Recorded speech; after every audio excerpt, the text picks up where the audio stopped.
Celebrity interviews live from the Grotto with Greg Hanna. Greg, what's going on, man? How are you? I know you're excited about these guests. I am so excited. Here come the Monkees. I just can't believe it. This is nuts. One of my favorites. Our guests today are Micky Dolenz and Ami Dolenz, and I'm excited about rolling out. The book has come out. We're going to talk about it, but Greg, you go with the first question to kind of lead into this whole thing. Well, that's pretty amazing. Micky, this is your second children's book now since 2006's Gacky 2 Feet. When did you first come up with the story and the concept for AnthroMythology? Well, I've always been, frankly, a science geek. All the sciences, but particularly physics is one. But anthropology, when I got out of high school, had my first college classes, I don't know why, but anthropology just, I looked at the list of stuff that they offered, and I did philosophy and anthropology, actually, was my first couple of courses. And I just loved it. And I think maybe because of the science that I loved science, all of them, biology, physics, whatever. And it just stuck with me, I guess. And so when my nighttime reading, even to this day, are physics books, So I don't remember exactly the moment it happened. Oh, I do actually. There was a publisher, agent, somebody just back then that said there were a lot of celebrities were doing children's books. And he said, well, why don't you do one? And I said, well, I don't have any idea. I was lying in bed one night and it just came to me in a vision. It was like, whoa. I thought about, because I guess maybe I'd been thinking about humans becoming bipedal 6 million years ago, and I was fascinated with the Lucy skeleton that the Leakey discovered, and all of a sudden I went, whoa, I wonder what it was like, that moment in human history. And I coined the term AnthroMythology, which is fictionalizing, as it were, imagining what those seminal moments were like in human history.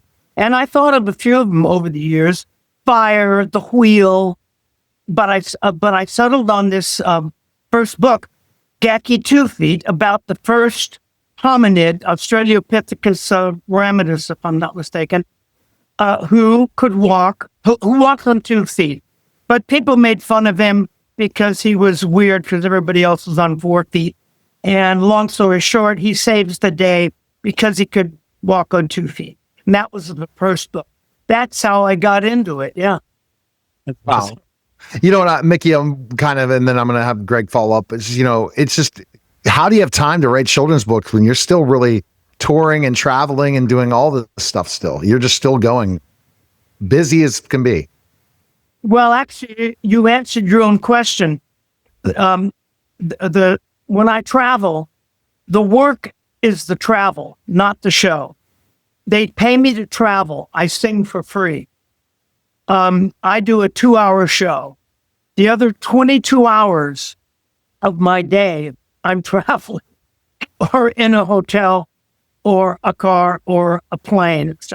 So that gives me a lot of time to do other stuff. And that's your answer. I mean, I have a lot of spare time on my hands, especially when I'm traveling.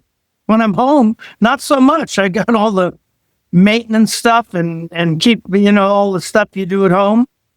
But when I'm traveling, going back east, 6 hours on an airplane with nothing else to do. That's perfect. You make perfect use of what Tony Robbins calls net time, no extra time. It's that perfect traveling time. You're getting real stuff done. And there you go. So Micky, real quick, you've done several readings, maybe a whole series when Gacky came out at kids' schools. Are you planning on doing a tour like that for kids' schools again for Lalu Toot Toot? Yes, probably next year. It's too close to the holidays. I wanted to get the book out. Amy and I wanted to get the book out for Christmas, which we just barely managed to do. So yes, next year, I absolutely plan to do some readings. As long as Amy is up for it. Do you think you could do that, Amy? Yeah, I love that. I love reading to children. So much fun. I have my little nieces and nephews, so I always love bedtime. So how do you love working with your father in these projects? It's got to feel great. So much fun. It's so much fun. It's such a great connection. And we really work good together. I think we really were on the same page for pretty much everything, right, Dad? No pun intended. Yeah, no, the same, exactly. Well, absolutely. Sure. Absolutely. Amy, tell them about how you got into writing, because that's the connection between you and me, Harold and Agatha. And yeah, Harold and Agatha. When my dad moved to England, I would, land at the airport. Dad would pick me up, and he would start with a Harold and Agatha story. And these were stories that he would make up on the top of his head. No writing anything down, no really even thinking about it. I don't think, right, Dad? Did you even come up with it? No, did you know at the time? Did you know at the time? I'm not sure I ever asked you this question. Did you know at the time that I was just making it up as I went along? I don't think I ever realized that you were making it. I think when I was a little older, because you told me at least 3 or 4 of them by, every summer. So I think eventually I think I did, definitely. But in the beginning, I just thought you memorized a book or something, like you memorized this whole book in your head. So he started on the way, back to his place, and we spent the summer together, and every day I'd get a little bit more of the Harold and Agatha story. And then on the way back to the airport, going home, and I just kind of thought about this last night, Dad. I didn't tell you about this, but it was so surreal and so kind of sad in a way, because it was ending our time together, the end of the summer, me going home. And it was also ending the book, ending that story. So it was kind of, I think of it kind of sad. I thought about that last night. And Amy, you illustrated that book as well, is that right? Yes, I did. Very basic illustrations, just pen. But I really started to get that bug again. My dad, I remember asking me, you'd love to act, but what else? And I love to draw, and I love to illustrate. My dad actually made me a beautiful light box when I was younger, probably 16, maybe, and it was absolutely gorgeous. He carved my initials in it and everything. And I just always loved to draw. And when I moved to Vancouver, I just wanted to kind of, get out of the acting a little bit. And I went to school at Emily Carr, and I decided to get my certificate in children's picture books and illustration, and just fell in love with it all over again. Oh, that's amazing. Real quick, Micky, is it your love for anthropology that gave the Monkees the name for the group? No. The Monkees was the name of a musical comedy sitcom that was piloted in 1965. In fact, this week, as we speak, 60 years ago, we did the pilot in Del Mar, California, 60 years ago this week. No, it was a pilot of a television show, actually spelled normally Monkeys on the original script, but some legal beagle at Screen Gems television must have said, you'll never be able to trademark your merchandise unless you switch you spell it differently. That's when it became he. But this was long before I was cast in the show. Remember, the Monkees was not a group. It was the cast of a television show, a musical comedy television show, kind of like Glee was 40 years later. Yeah. And I was a huge fan of that television show. And my fiance, Vanessa, Swedish is as well as my business partner, and the whole family connection. So, Amy, how do you kind of work that family connection? Because you are the expert more on the children's book side. but Micky is the idea guy? Is that how it Yeah. works? Well, in this particular story, yeah, but Amy, go ahead and explain that. How it came about. Yeah. Well, my dad, of course, told me this story, and at the time I was going to Emily Carr, and I needed something to work on for school project. It was a school project. That's how it, That's came right. out Yeah. at the beginning, because I needed something to work on. And Dad told me this story, this great idea, and I loved it. So I just started, working with it and going from there and figuring out, which is the hardest thing to do in a way, is putting the picture to the words. So, and that was my project, is putting pictures to the words. So I decided to go with many different mediums at first. I tried everything, and then I ended up doing a watercolor because I love the looseness of it. I love the texture of it. I just thought it really fit the story, the look of the story. So that's why I went with watercolor. And that's really how it came about, was a school project when I really think about it, which is kind of funny. And I finished it, beginning, middle, and an end, which is so, a hardest thing to come up with. Then Dad, I started showing it to Dad, and then that's when we started talking about maybe, publishing it and getting it into a real, really bring it to life. Yeah, exactly. I don't know where that idea came from, frankly, either. It had been one of the ideas that I'd had earlier on. The first musical instrument makes sense, music. And I had stuff, like I say, my interest in anthropology. I'd heard about this Neanderthal bone flute years and years ago. Discovered in a cave in Slovenia or somewhere, and that is to date, at this point, still considered the first musical instrument. You could argue that drums also came along, obviously a long time ago, but they weren't tonal; they were rhythmic and loud noises. So I picked this bone flute. And how that happened. And that's the point of AnthroMythology, making up this, a story. And in this case, it's a little boy named Lalu Toot Toot. And he's called, derisively by all his friends, Lalu Toot Toot, because all he does is go down to the riverside and listen to his favorite friend, this bird called Fleet. And Fleet goes toot toot like a bird.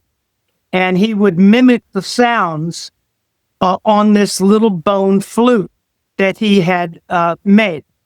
And he would, because that is one of the anthropological theories, that a lot of musical instruments came, and singing and sounds came from mimicking animal sounds, especially bird song or things like that. There is some evidence or hypothesis of that, that mimicking bird song, maybe to attract them as prey, like a duck call, right? That's what I'm thinking. Duck calls probably existed way before the modern one, but that is possibly one of the reasons that you were mimicking the sounds of animals to attract them, or maybe scare them away. Who knows? Yeah.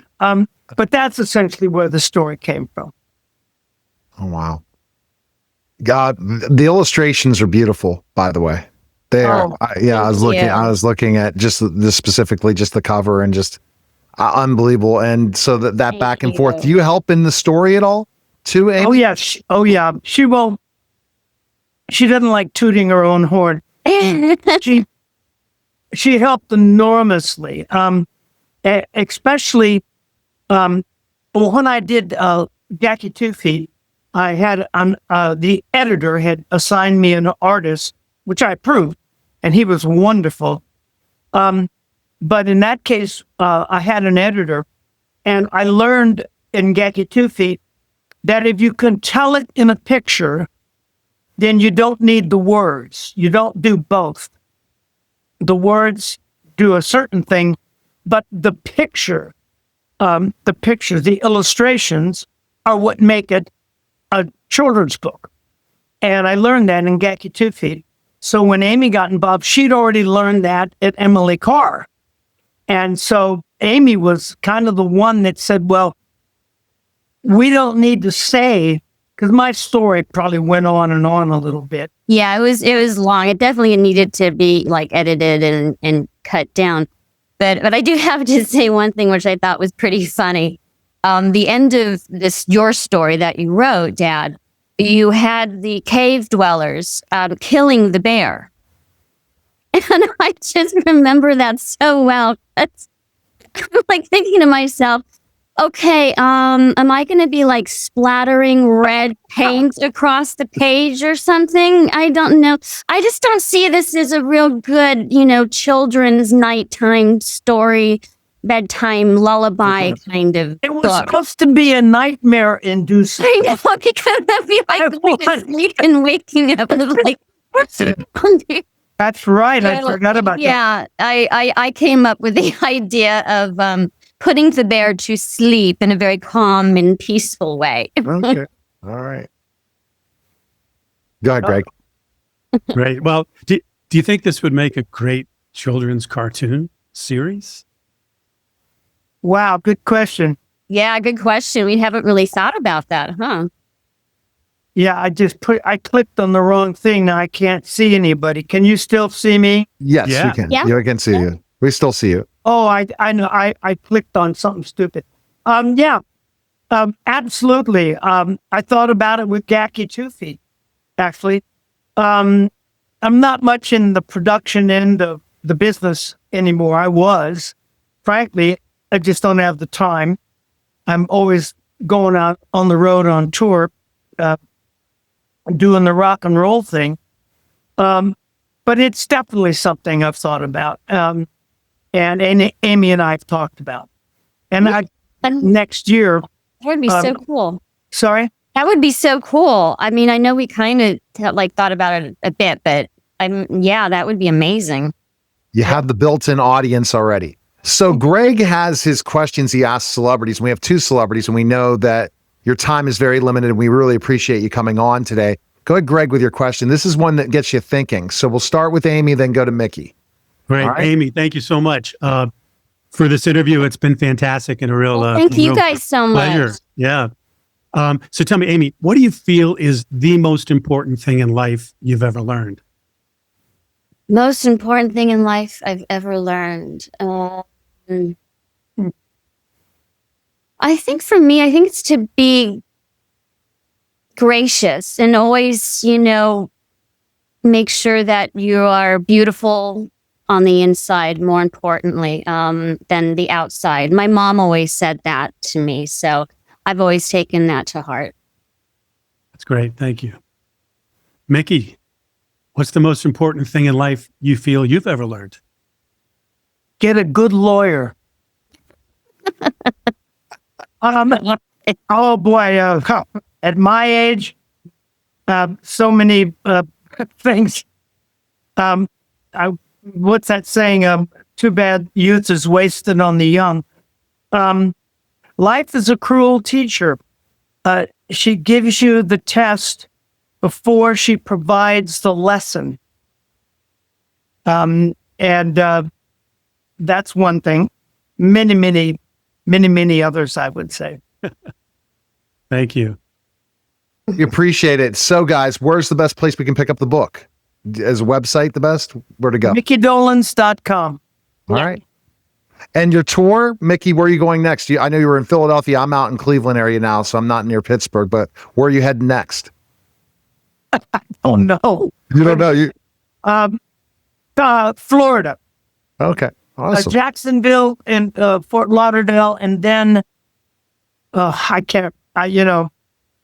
just get a boarding pass and You have the right team, that's for sure. Well, we appreciate it, Amy. And Amy, do you have anything new going on with you? Just the book right now, or are you doing any acting still? Or Not so much acting. No, I'm just still doing some artwork, working on another book and a couple of other art projects.